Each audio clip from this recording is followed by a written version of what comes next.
Okay, good. So it looks like we're live on YouTube and we're starting now. So welcome everyone, Akasha here, and we're here at our next amazing call. We've had the most amazing experiences. Welcome to the Bliss Life Global Healing Series. This is about awakening your intuitive gifts, and it has been a phenomenal. It is a perfect time for this.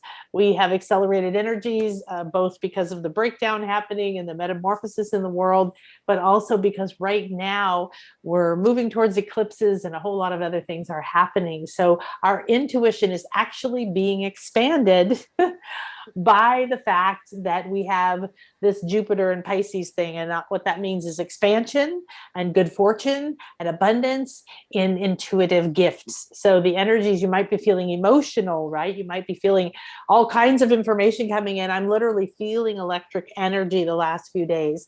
I'm exhausted, and yet I'm in this intuitive state, like I'm walking around in an alternate reality for days now.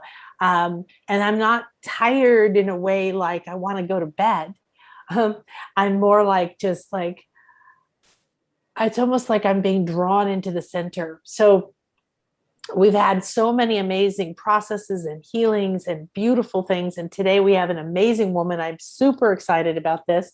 I think this is one of the most fascinating topics I've ever heard. So we're going to be talking with Dr. Monique Hunt, and we're going to be talking about ancestral story clearing. And you're going to find out what that means. And we're going to heal generational poverty wounds to increase abundance. And I can tell you that from all my shamanic work, all the energy work, and all my hypnosis work that I've done, I've seen over and over and over patterns in your family right now, or in your family genetically, or in other lives that you've had, around money, around poverty, around worthiness, around being safe receiving money or having money, or somebody stealing it or chopping your head off for it. I have seen it all.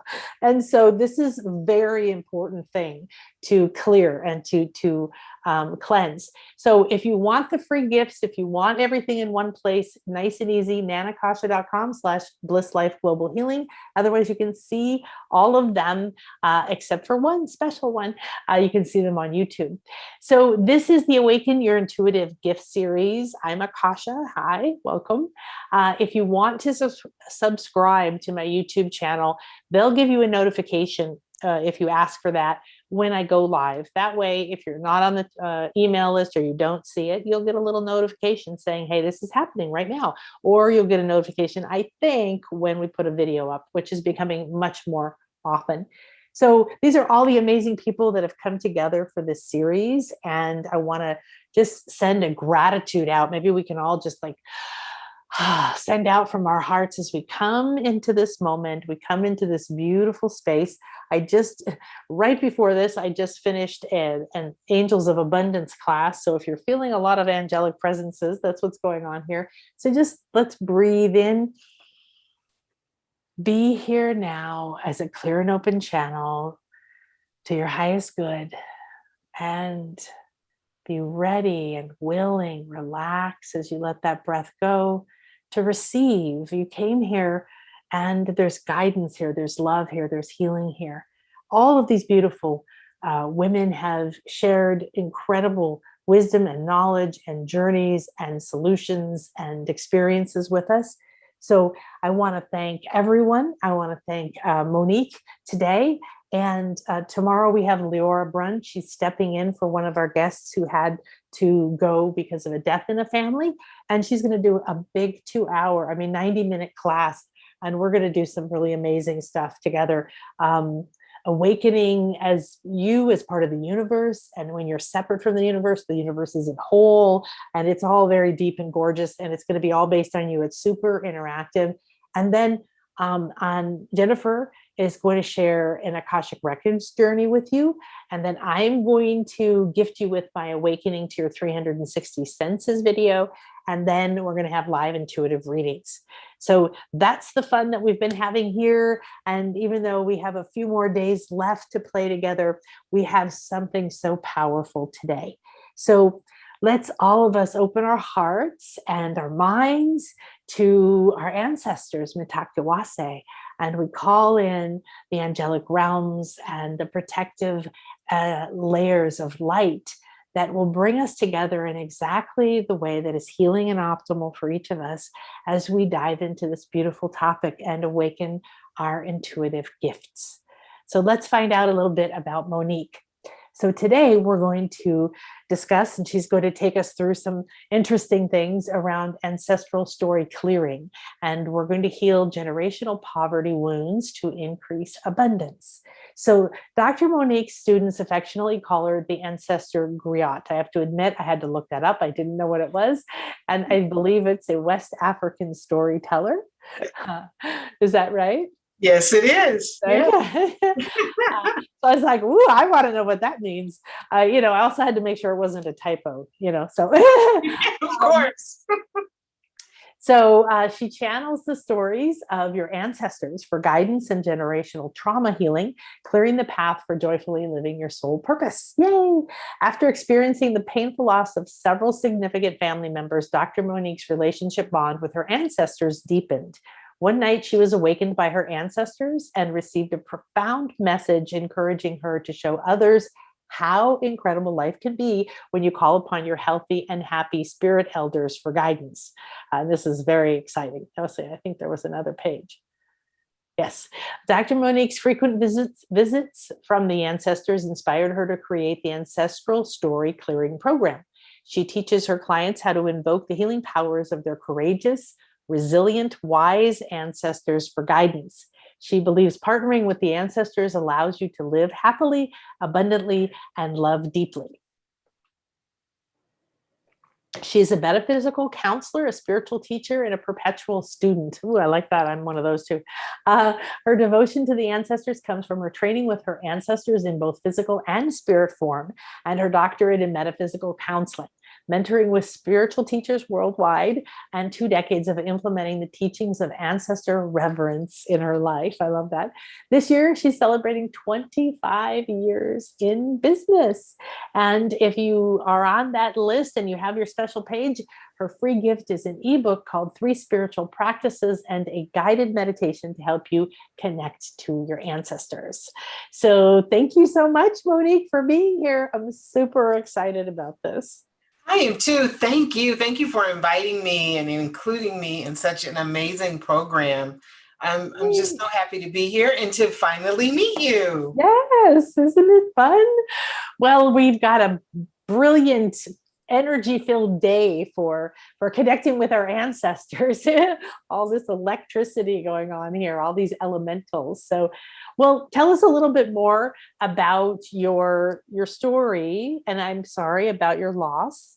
Those are big moments. I had a daughter who died, so these can be really challenging and not something we'd ever say we wanted to do again, but extremely profound, I know. And tell us a little more about how this all birthed and what we're going to be experiencing. Well, my grandmothers were both intuitives. So they both shared with me their intuitive gifts. One of my grandmothers was a healer.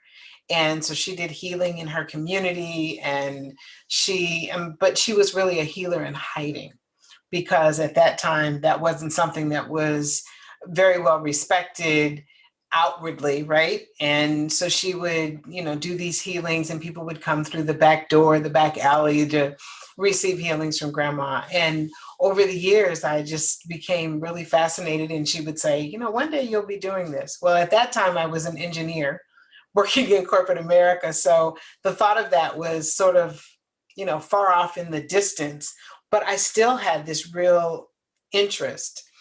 And then I went on a journey with my grandmother on my mother's side, my mom, and my 2 aunts to visit some of the places that my ancestors originated from within this country.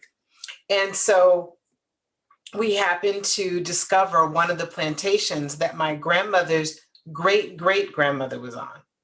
And we decided that we would go and visit this plantation, and we knew that there was some grave markers and that kind of thing there. So we went to the plantation, and we had to walk up this very, very steep hill to get to the grave sites. Now, when we got to the plantation, or even on our way to the plantation, we were laughing, joking, having fun. And then we turned down this long road to actually get to the house and to pass by the grave sites. And there was just this silence and this peacefulness that came over all of us, I guess you could say, and not knowing really what to expect. And so we get there, we talk to the now owners of the plantation, and then we decided to go to the grave sites, and we climb up this really steep hill. And my grandmother, who at that time was late 70s, early 80s, somewhere in there, we're climbing up this hill. We get to the top of the hill and we see some of the markers, and we're sort of walking around. And I stop to look at one of the markers, and I'm standing there for a moment, and suddenly I fall into a hole. And I'm deep down in this hole. Now, normally that would cause a major panic, right? I would be squirming to get out and, really concerned about what was happening. But I really wasn't. I felt very at peace for some reason. And this really soft voice said, "We have messages for you. And just be still. You're safe. Everything's okay." And so I just stayed there for a moment and finally came out of the hole. And I just felt this total shift that came over me. And I started more and more receiving messages from the ancestors. Now, I was also that kid that was always at the knee of my ancestors, listening to their stories, wanting to know about their lives. So, of course, as they transitioned, I felt this to them. And that closeness continued from the spirit world to the physical world. And I was able to communicate with them and receive their messages. And then as I began, many of my family members were aging and many of them were dying, and I was very close to them. I realized that that closeness could continue as I was listening to them and connecting with them. And in my sleeping dreams, they would connect with me. When I was, awake, when I was just, being, my ancestors would connect. Meditations, they would connect and they would share messages with me. And then I've always been that one that was able to do channeling work with friends and family. And even as a young child, when it came to intuitive, my intuition, I could figure out people and situations very quickly and really kind of see things happening before they happen. So all of this has been taking place ever since I was a small child. But then more and more, these ancestors, as these elders were transitioning, started to really communicate with me. And I think ultimately it came with the loss of my father, and really being there with him step by step through his transition. And as that was occurring, more and more these ancestors were showing up, and they were talking to me about death and talking to me about transitioning and how to do it and how it should be done peacefully. And it was it was a beautiful experience at a very traumatic time, because I was very, very close to my father. And watching him, this otherwise very, very healthy man, one month, then lead into this situation where he's unable to even get out of bed, was pretty traumatic. But there was still that peacefulness, and there was a peacefulness in him that I think helped with that as well. And more, just the ancestors were speaking and sharing and talking to me about clearing some of these stories. And I was noticing that there were certain stories that were showing up in my family, certain karmic stories like abandonment for many generations. And of course, many people who are descendants of enslaved people have experienced, our ancestors experienced a great deal of abandonment. And then I'm noticing from, friends, these poverty stories and these abuse stories that are showing up. and how it's impacting people and their choices and their life purpose and their abundance and their relationships, how they're, joyful they are. And more, I'm starting to see, different karmic stories that are showing up. I'm working with my clients because at that point I had transitioned out of corporate America and was now working, doing coaching work and channeling and intuitive guidance for business owners. And I'm starting to see where people are feeling blocked and what some of those blocks are. And then as I'm connecting with their ancestors, I'm noticing that these ancestors had these traumatic experiences. And for some people, they knew about the ancestors. They knew their ancestors. They knew some of the stories. And for others, they really had no idea, no clue about who their ancestors were or what their experiences were. In some cases, they didn't know their biological parents because they were adopted. In other cases, the only family members they knew were their parents. And as I'm working with different clients, I'm noticing that there are some common stories that are showing up. There's these karmic stories that people are reliving over and over and over because it's being passed down from generation to generation to generation. Yeah. And as I was working with my own family members around these abandonment stories, I realized how powerful it was to clear those and how much lighter, how much more joyful, how abundance seemed to flow. And when I talk about abundance, I'm not just, of course, talking about money, but just an abundance of opportunities, an abundance of love, abundance of experiences, and of course, an abundance of money and an abundance of people who wanted to experience this. And the more I did this work, the more I started seeing some real shifts, some really powerful shifts that were taking place. So we get to the point where we're doing, we're looking at these ancestors that have these wounds, and we're working with the ancestors. We're clearing the wounds. We're releasing the wounds from our own DNA. And the ancestors are saying, well, what about those of us who are healthy, happy, and whole? We want to be there to support you. We want to be there to help you. And more, I started realizing that I've always really claimed those ancestral blessings. I've always looked to my ancestors. I've always consulted with the ancestors.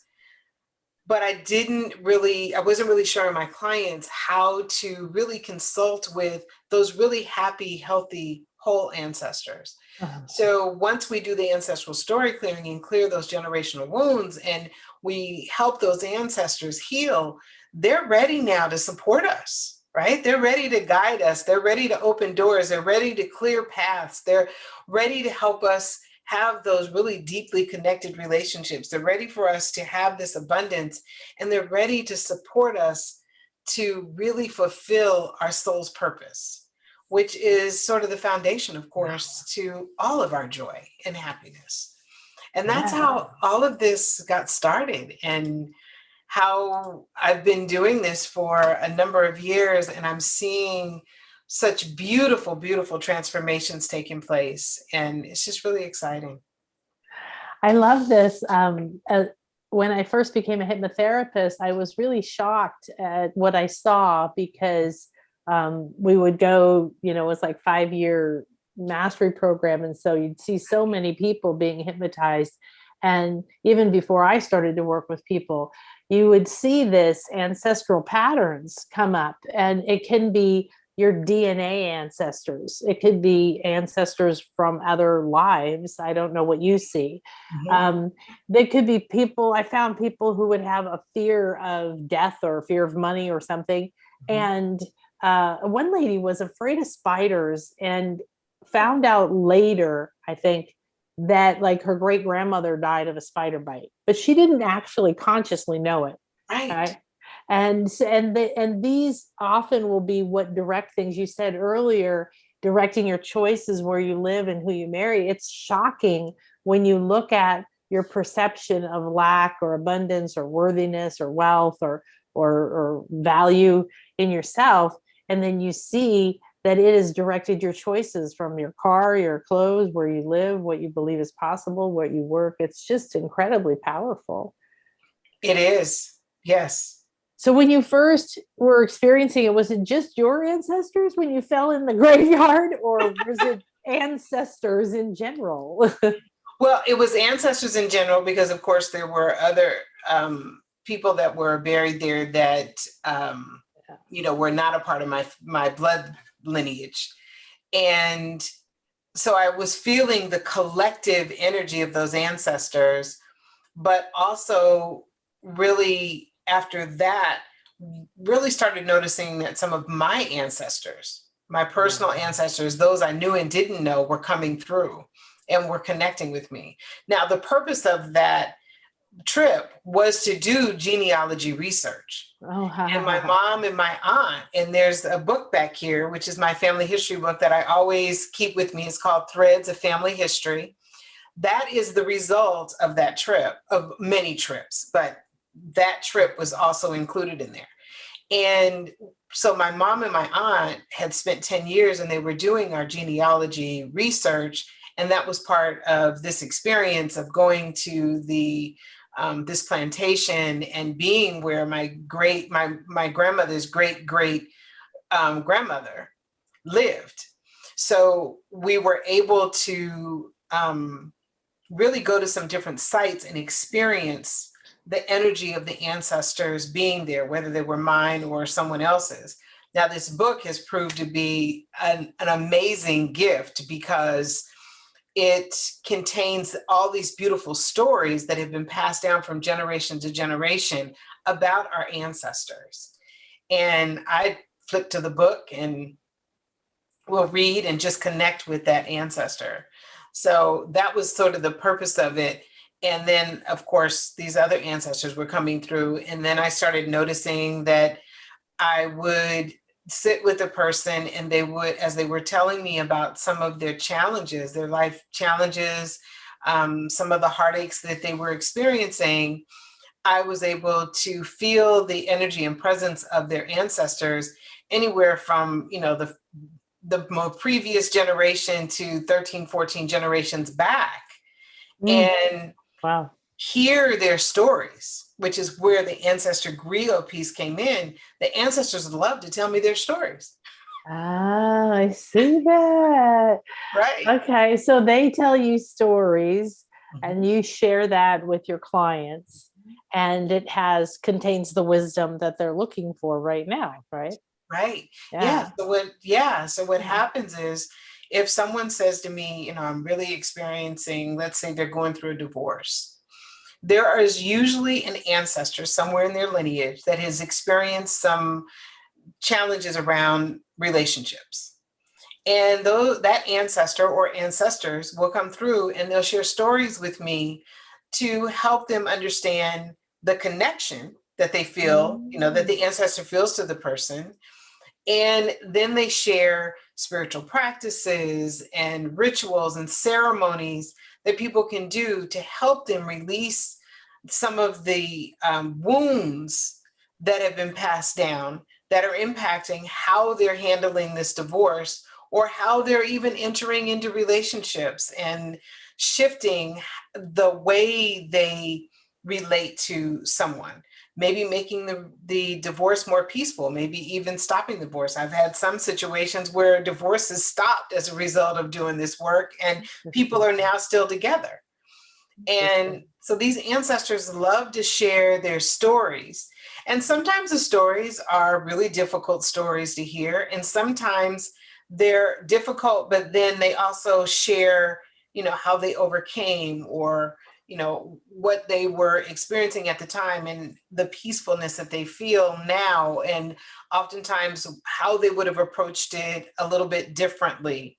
And then, so those are the ones that are, have the stories that have the wounds. And then there are ancestors that will come through and they'll say, we're happy, healthy, healed, and whole, and we can help you with this. All you need to do is invite us to be there to support you, to, talk to us, share with us what your desires are. What are your dreams? What do you want to create? What do you want to do?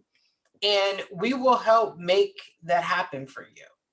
So it's interesting. It's almost like a reciprocal thing. If they help you, then you're going to heal that wound, and it's going to go back and heal them, right? Right. And it's almost like a, no time type thing, or moving through time space Right. continuum in a sense.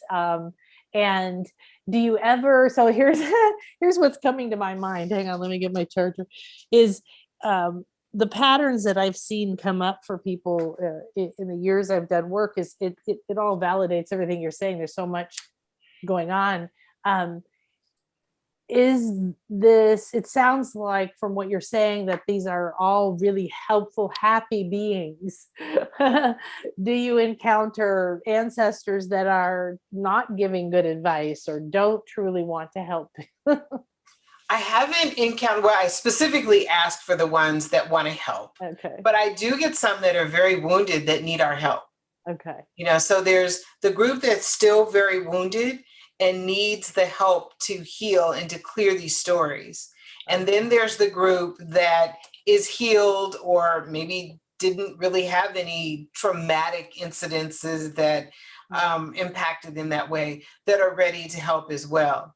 So it's sort of what I share with my clients is we connect with those happy, healthy, whole, healed ancestors. We make a connection with them, we partner with them, and then we invite those that are not, that may, let's say, have experienced poverty, right?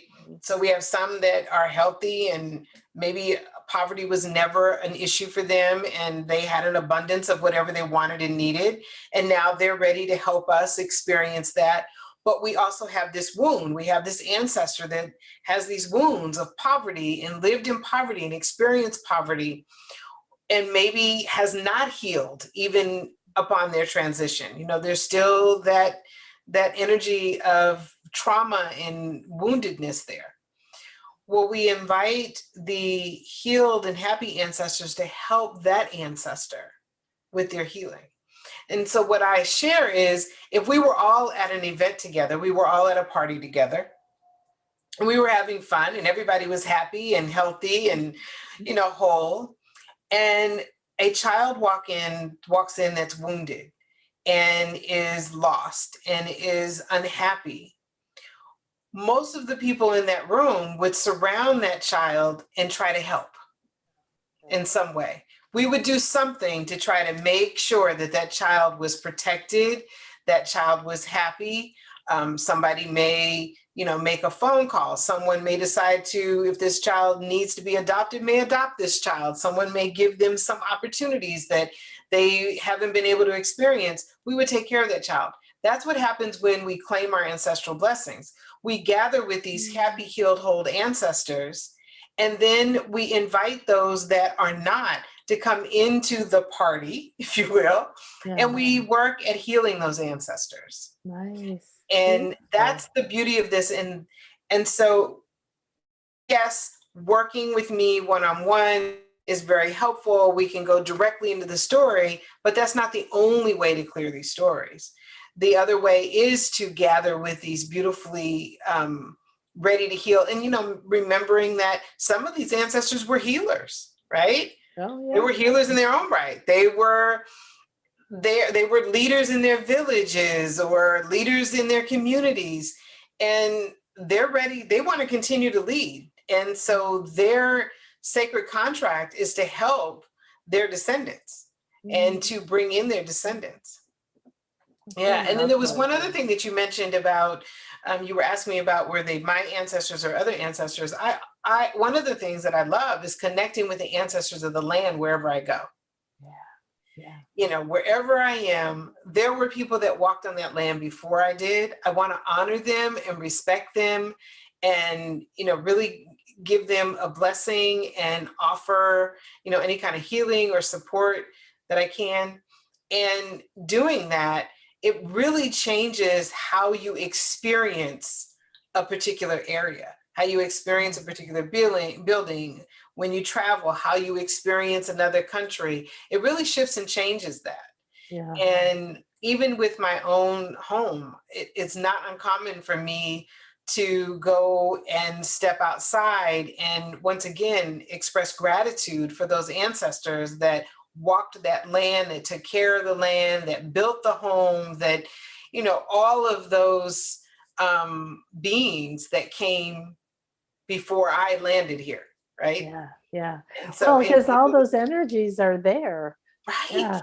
Yeah, I do. I live in Yucatan, surrounded by Mayan pyramids yeah, and all kinds of sacred land and with a history, and I've learned through many different shamans and going to Egypt and here and everything is that the information, the energy that's in a land or in a sacred place or in a temple or structure, because of that intent that was there, it's quite powerful. In fact, you have to be careful not to just go wing it around in it, but when you do it with reverence, like you said, yeah, there's a whole process that we do, like right, you do, calling in the, specifically holding the intention for the healthy, happy ancestors to come and those who would like the healing.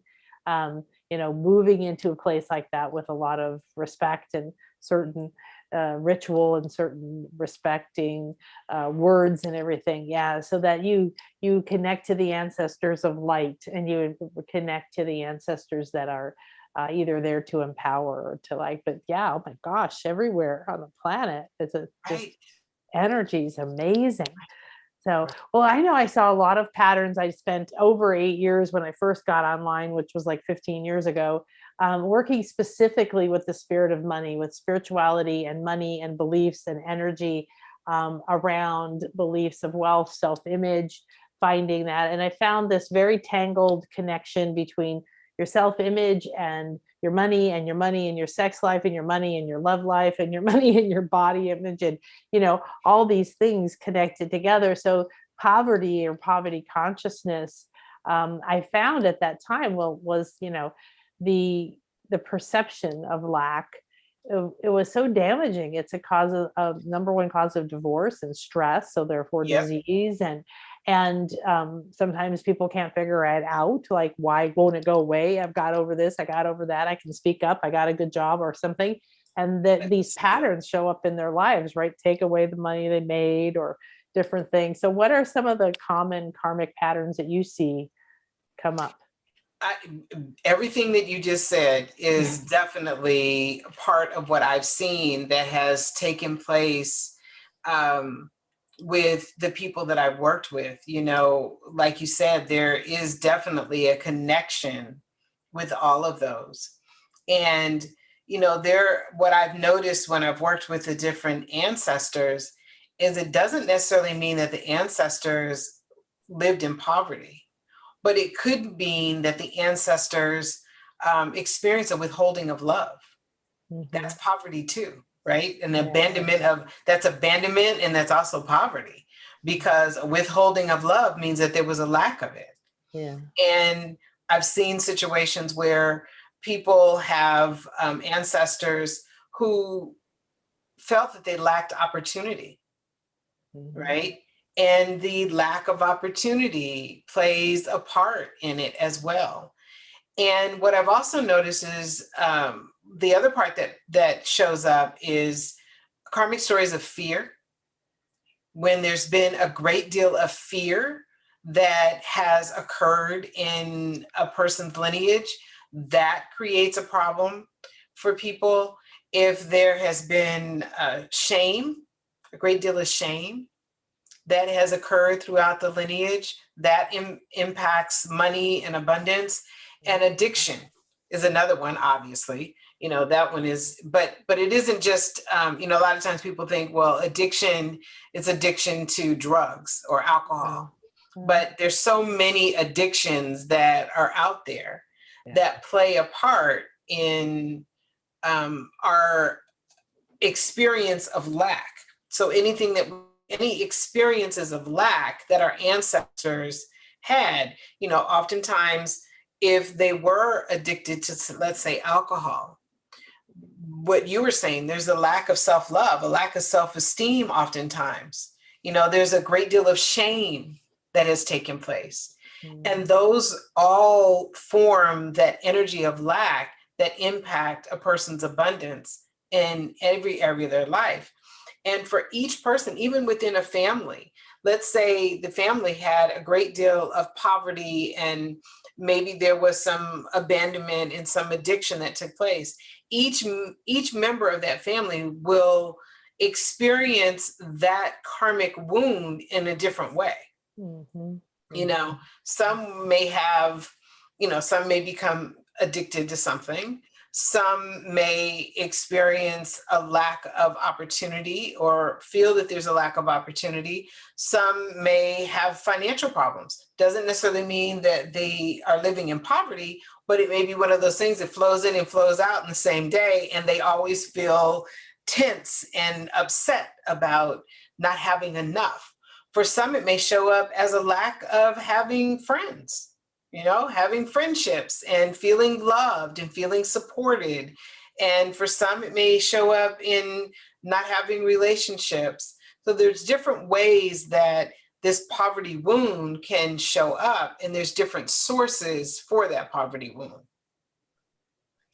Yeah. So when you clear a story, and I love that, because it's been doing that for a while, like rewrite the story, reframe the story, or end that story, start a new story.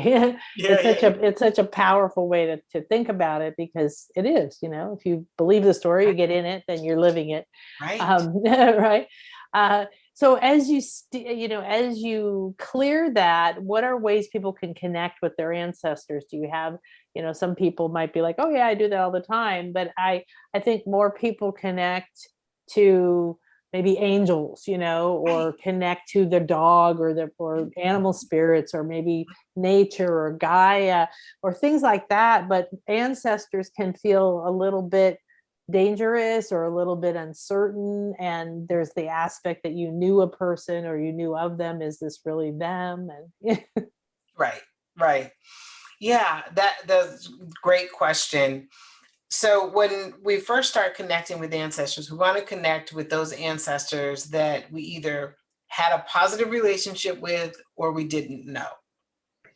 And not the ancestors that we have a great deal of anger or animosity with, or a great deal of conflict, or those ancestors that make us feel uncomfortable, because then that really puts us out of the energy vibration of really having that deep connection with any of the beautiful spiritual beings, if we're, afraid and whatnot.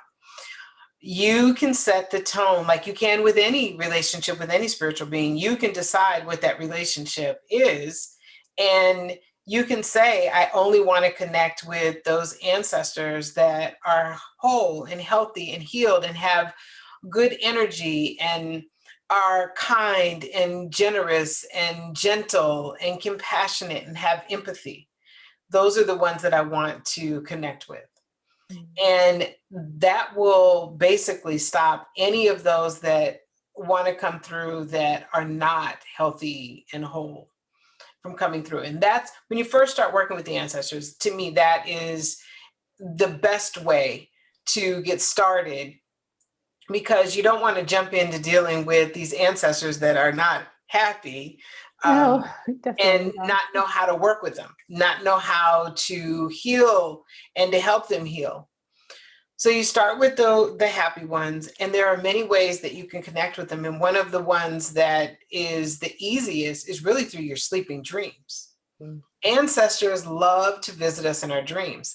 And it's not uncommon after someone transitions for them to come back and visit us in our dreams, not long after they've transitioned.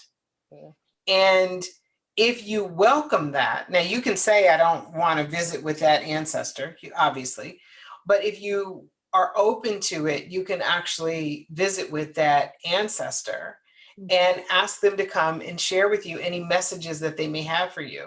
And oftentimes when they come, it's messages of peace. I'm at peace. Be okay with this. Be okay. I'm on the other side. I'm at peace. I'm here with you. I'm guiding you. I'll share with you. You are okay. And I'm okay. And so our sleeping dreams are one way. Of course, through meditation is another way. That one takes a little more practice, but being consistent. Like if you're going to connect with the ancestors and you want to connect with them on a regular basis, then you want to be consistent and say, okay, I'm going to connect with you in the morning, or I'm going to connect with you in the afternoon or in the evening, and consistently just be still and ask for their guidance. And if you have something of your ancestors, let's say you had a blanket that grandma, made, or you have a piece of jewelry or a photo, any of those things, you can bring those into the meditation to help you have that connection. Because when you bring those things in, what you're saying to that ancestor is, I welcome you. I want you here, and I welcome your guidance.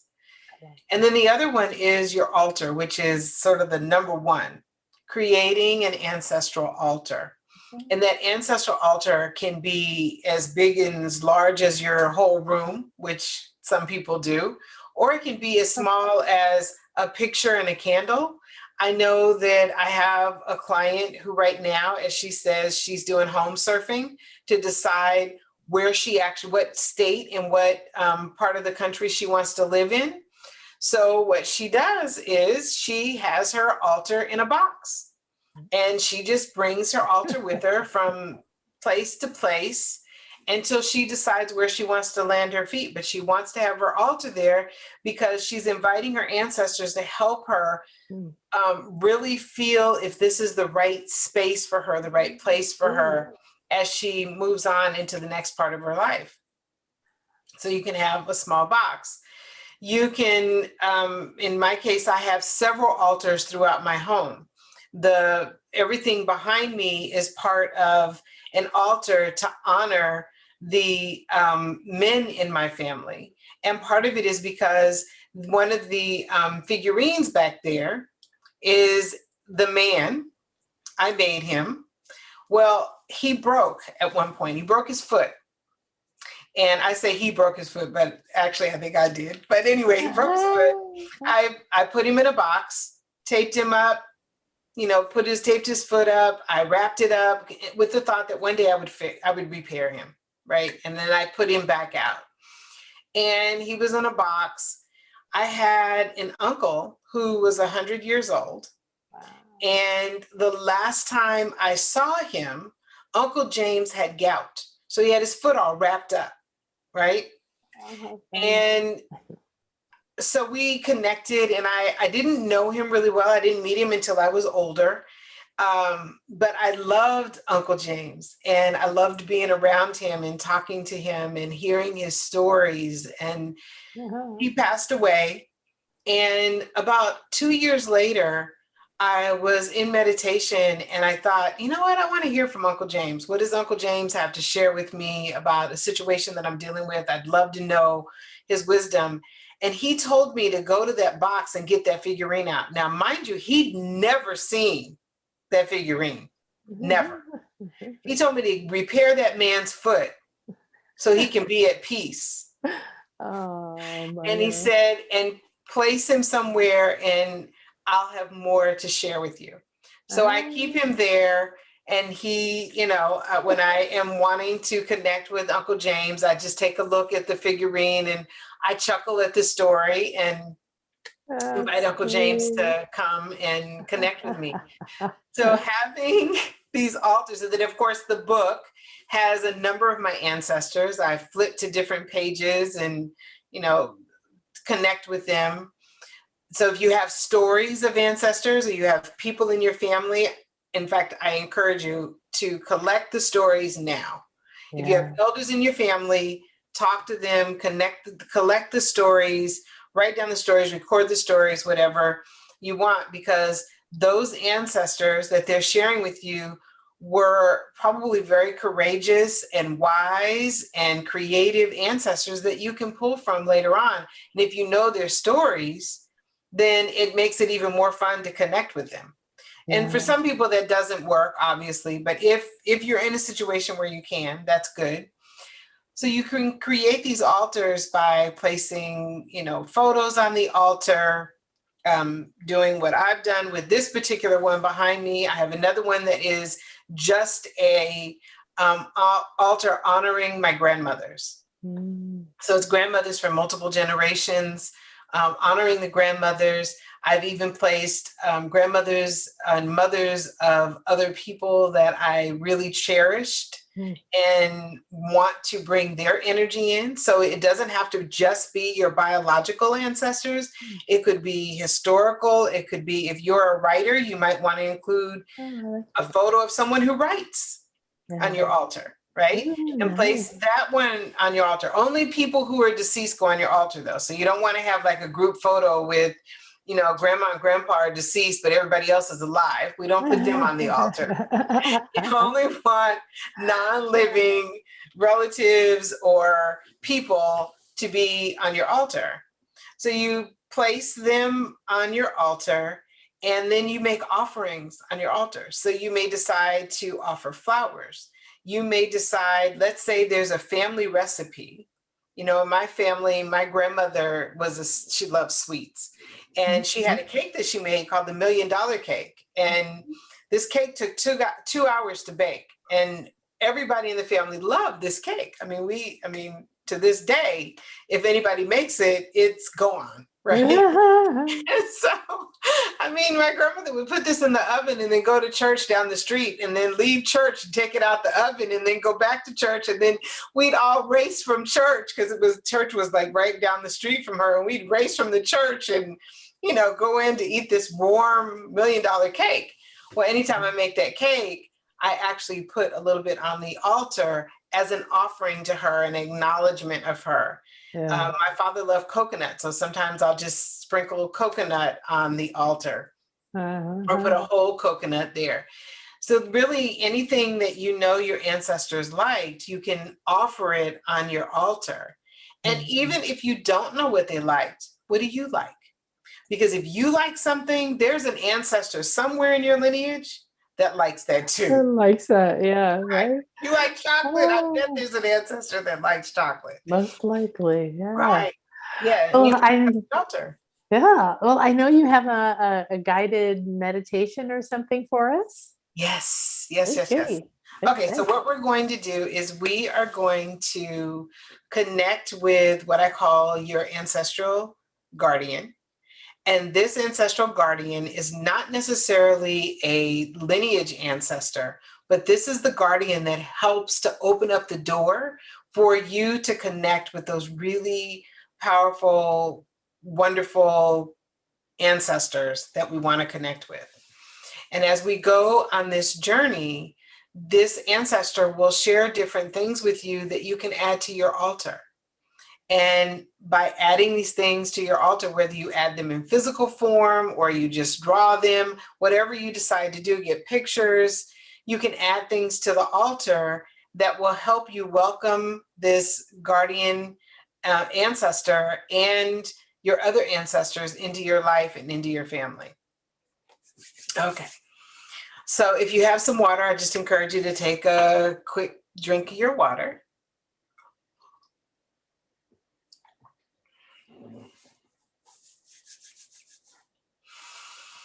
And just take a deep breath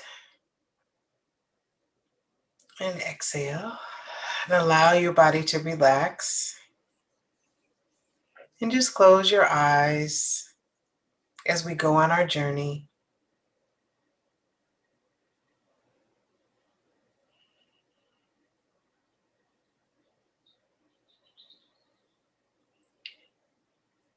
And right before you, with your eyes closed, there are these big, huge double doors, these wooden doors with little windows at the top, and the light is just slightly coming through the windows. And as you approach the door, you slowly open the doors out. And as you look out, there's a beautiful meadow in front of you. The sun is shining. There's a cool breeze that's flowing.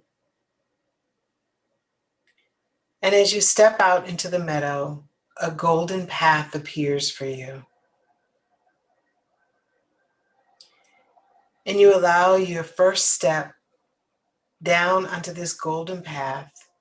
And as it does, a beautiful light comes up through the soles of your feet. It's a golden healing light.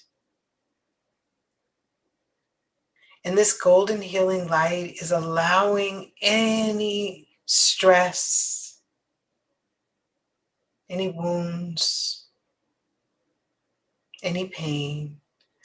Each step on this path, the golden light begins to just flow through your body, cleansing and clearing out anything that's unwanted.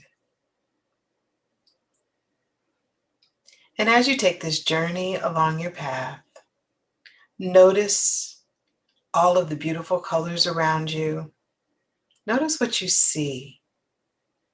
You may see trees, grass, flowers, birds. You may even see something that's different and unusual on this path. And allow yourself to just be guided forward easily and peacefully. And as you take in the air and breathe in, just feel the abundance of air surrounding you. Notice an abundance of trees, an abundance of grass, the abundance of flowers, and allow yourself to continue your journey along this golden path, feeling the healing light coming up through the soles of your feet. And as you come to the end of the path, take a look up in the sky and notice the sign. It is your ancestral village. This is where your ancestors are waiting for you. They're waiting to connect with you.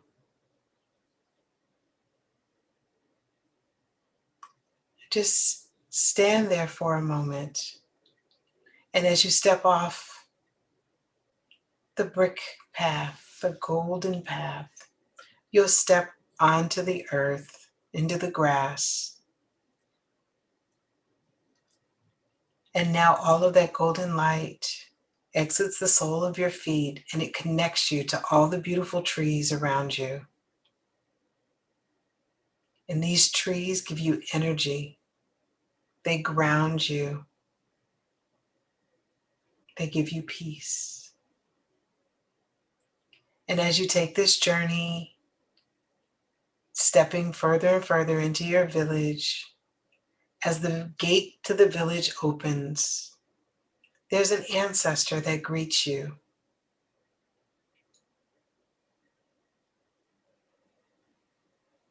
Just notice what she's saying, what she's feeling, what she looks like, what she feels like. What is she wearing? What colors does she have with her?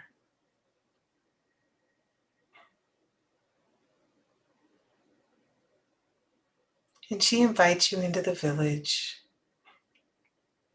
And as you're in the village, your ancestors, your happy ancestors, those ancestors that were healers, leaders, mothers, fathers, sisters, brothers, children, sons, daughters, are all gathered.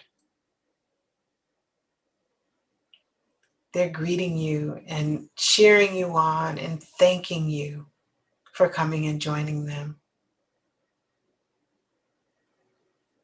And the ancestor that greeted you at the gate, she's your ancestral guardian.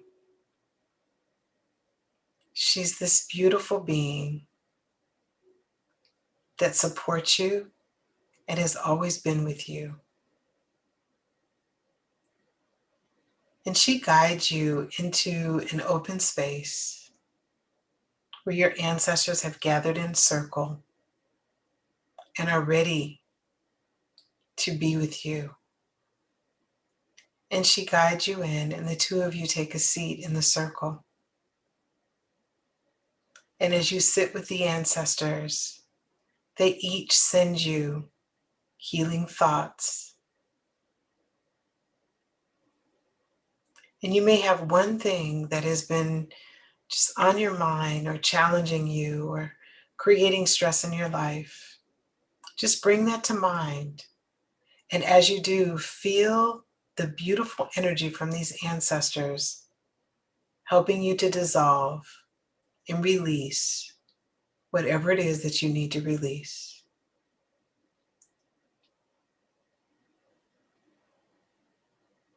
And now this ancestral guardian,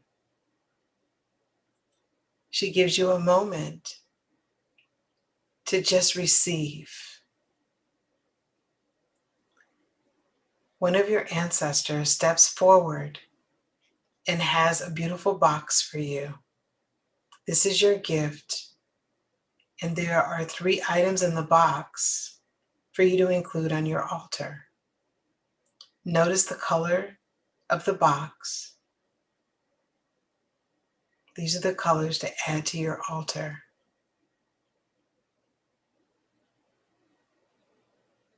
And your ancestral guardian helps you remove the top off of the box. And you look down and you gaze in and you see 3 beautiful gifts. Take a moment to acknowledge those gifts.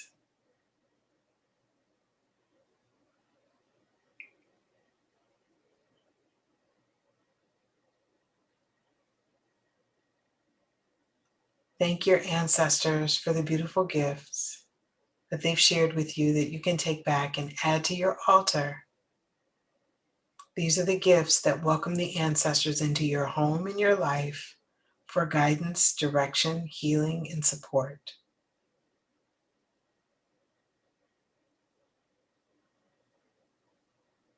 And now with your box in hand, you and your ancestral guardian leave the group and you go to a very sacred space within your ancestral village. Just allow your imagination to take you to that space and imagine what that looks like for you.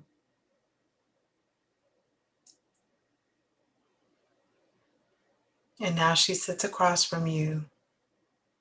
You look eye to eye. And now you can ask her one word that you can take back with you. One word that you can embrace. One word that will help you ground you and connect you to your ancestors. So ask for your word now and receive your word.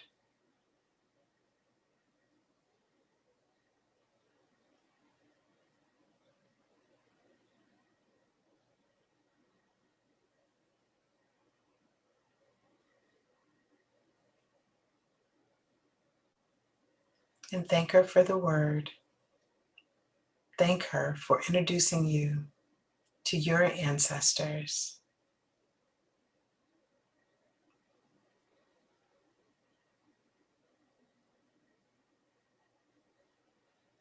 And she let you know that you can connect with her at any time, in any way that you want.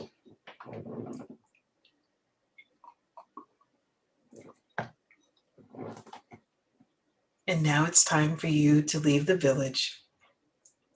And she walks you back to the gate.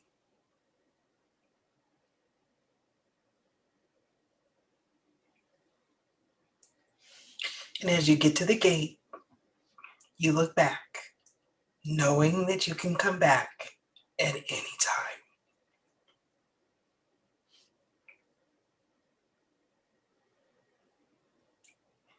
And allow yourself to travel back along the golden path, feeling happy, healed, whole, and peaceful.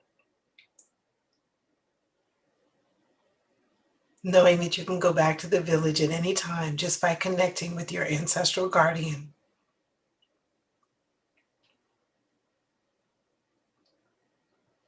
Using the word that she shared with you.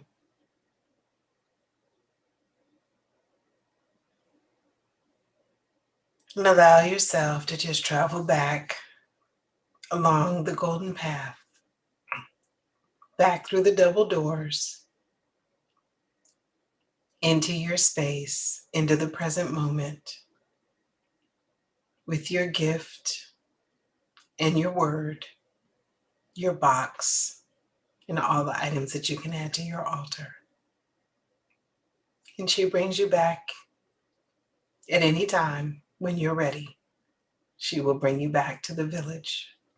But now you're back into the present moment, feeling very connected. And you can just move your hands and feet. Begin to open your eyes. Take some water in.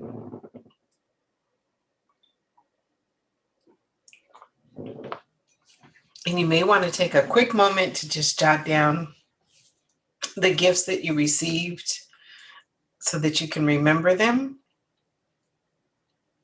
Any colors that you experienced, the word that she may have shared with you.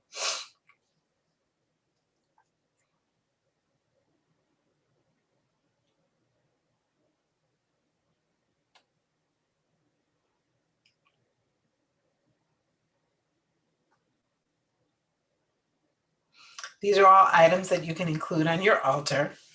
Like I said, you can include them in physical form. You can draw them. You can, sketch anything that you saw.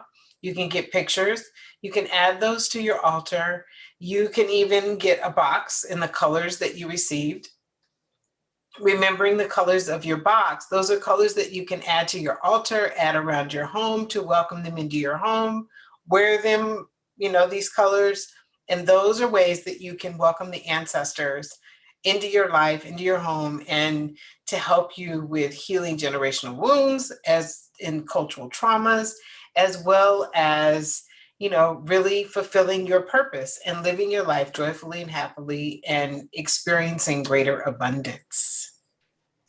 Wonderful. Thank you so much. Thank you. That was fun. That was very fun. Oh my goodness. It's all a really fascinating perspective or angle, right, on a lot of different kinds of healing, taking this. And I think this would appeal to a lot of people, the sense of connection, right? The sense of groundedness. And it seems like when we're moving into a new world, the old is falling apart. It isn't about looking back and trying to recreate the past, but actually bringing the wisdom back together for almost like a wholeness. Yeah.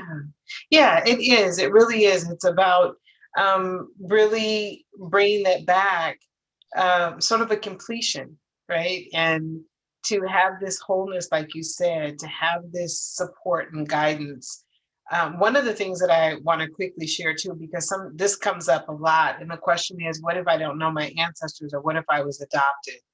So I want to make sure, yeah, and that is the case for a number of people. And if you were adopted, then you also can bring the energy of the ancestors from your adopted family and include them, and include, any of those that you felt connected to, maybe, and any of those that you knew of or had heard of that were really positive.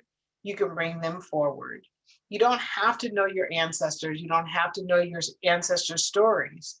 You don't have to know, anything about your lineage and for you to do this work. So you get the double blessing. So you get the ancestors from your adopted family. And even if that wasn't the perfect experience, there are members of that family, and that lineage, that were happy, healthy, and whole that you may not have ever met. So you get the blessings of having that.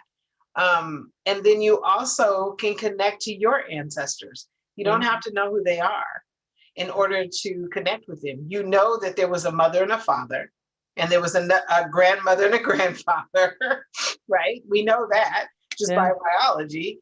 And you can invite them and just ask for those that are healthy and whole to join you, and for those who weren't, to really experience that healing through the ones that were. And there's a chance that if let's say you were adopted, then that there was some challenges with abandonment that your your birth mother may have experienced and your birth father may have experienced, right? So we know that there's some abandonment, and there was probably, there could have possibly been some shame that was associated. There could have been a number of karmic stories that may show up, some grief, at the loss of a child.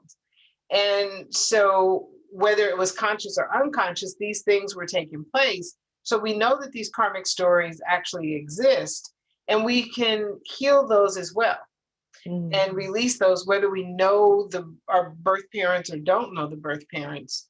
We can heal those stories. Yeah. Yeah, definitely. Julie is adopted too, and she was saying, and my kids are adopted, so it's like you have 4 lineage lines, ancestral lines, instead of 2, and it's very interesting how that works. There's a reason for a lot of that overlap. It's almost like multiple channels of energy, I guess, more channels of energy. Annie said she was told to always do things in 3s by an ancestor through a medium once. And so she thought that was interesting. 3 is a sacred number. Yes, Annie, that you said the three items for that too. But well, thank you. This has been so interesting. I'm fascinated with what you do. I think it's absolutely wonderful. I think just the idea of connection with the ancestors that I learned when I was studying with Lakota shaman, the mitakuwasi, the concept of all my relations in this respect. There wasn't disrespect in my family, but there wasn't a lot of connection to the ancestors in the family I was raised in. It was, there were some pictures, and then we did visit some. But I think that idea that there's a lot of support there, instead of just thinking about it as things you have to heal from or help transform. I really like your take on the fact that there's support there as well, because as people awaken their intuition, there's going to be a lot of places that you can receive information from, right? And so this is kind of a cool thing, like a little trusted family thing. I really like it. It's cool. Thank you. Thank you. Well, I love introducing people to the ancestors and giving them an opportunity to just experience this beautiful energy that they bring to us and can offer us and support us with. Yeah. Great. So make sure you guys get Monique's ebook and redo that beautiful guided meditation. I think that's one to redo. You'll probably increase your connection, have different experiences every time, the usual thing. So there's a lot of power in that. And in your free gift, there's also another meditation to connect with the ancestors, right? Yeah. Yes, there is. There's a meditation in there. And then from time to time, I'll wake up, in the morning, and the ancestors will have a meditation that they want me to share, and I'll do a quick 5 or 10 minute recording and send it out. So you never know what you might get. Yeah. Annie wanted to know, what's the name of your book related to this? Is this a book, the Threads book behind her, or the Threads book, or the ebook? I'm not sure. The Threads book behind me is a family history book, and that doesn't necessarily have anything to do with the work. It's just my personal support. And then there's an ebook, 3 Spiritual Practices to Connect with Your Ancestors. And then there's also a book that it's a collaboration project with a number of spiritual teachers, and it's called Village Pearls, Sacred Practices to Nourish Your Soul. You can find it as an ebook on Amazon. And there are a number of spiritual practices in there as well that also help with connecting with the ancestors and other spiritual beings. So I think there's 31 spiritual practices that are in there that you can do. Oh, nice. Perfect. Susan said, shortly after my brother died, he was my best friend. He visited me in a dream. I was still in so much pain and grief. I couldn't accept him, and I sent him away. I've regretted it ever since and haven't been able to have him come back. Is there a way I can ask him to visit me now? I think exactly everything you talked about is perfect. Redo this, but get the bonus, get her free gift so you can read the ebook and then do the meditation, right? That she shares in there. Yeah. And also just put, if you really want him to visit you in your dreams, put a picture by your bed and do things to honor him and talk to him as if he's near you, reminisce about great times and beautiful experiences that you had with your brother and conversations. That lets him know that you're welcoming him and that you're open. It's not uncommon for people to feel uncomfortable right after someone transitions. They feel uncomfortable and they feel like, oh, I've blocked it and it's blocked forever. No, it's not. You can determine when you want them to come in and come back, and he will come back. Yeah. Beautiful. All right. Thank you so much, sweetie. Have a beautiful day. Annie said thank you so much. You're welcome. And Susan said thank you. Yes, this was a lot of fun. All right. Take care. I hope we play again someday. We will. I look forward to it. Thank you again for inviting me, and thank you for just this beautiful event. I'm just so grateful. It's been wonderful. Oh, good. Well, thank you. Julie sent you a bunch of hearts, and Kiara said thank you. Thank you. And thanks everybody over on YouTube. Thanks for joining us. And let's see, tomorrow. Oh, yes, tomorrow we're at 2:30 Central in the afternoon.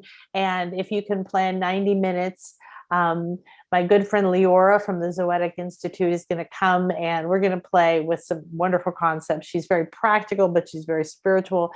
And she's been playing with these Ayurvedic concept of being one with the universe in a different way than you really ever perceived. And it's all interactive. So whatever you come, whatever you say, whatever you ask is going to direct how everything unfolds. And Leora and I love to play together and weave our energies. And so we've sort of titled this Awakening as a Birthright. So playing with that awakening is your birthright. It's what you're meant to do. It's what's going to happen regardless of whatever you do. So I hope I see you for that. And remember, Monday, live intuitive readings. Also, don't forget that at the shop.nanakasha.com, we have a special on soul readings right now. So you might want to check that out. A lot of people like to buy several of them.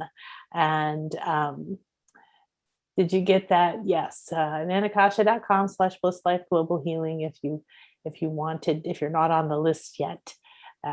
Okay. Bye, everybody. Lots of love. Have a beautiful day.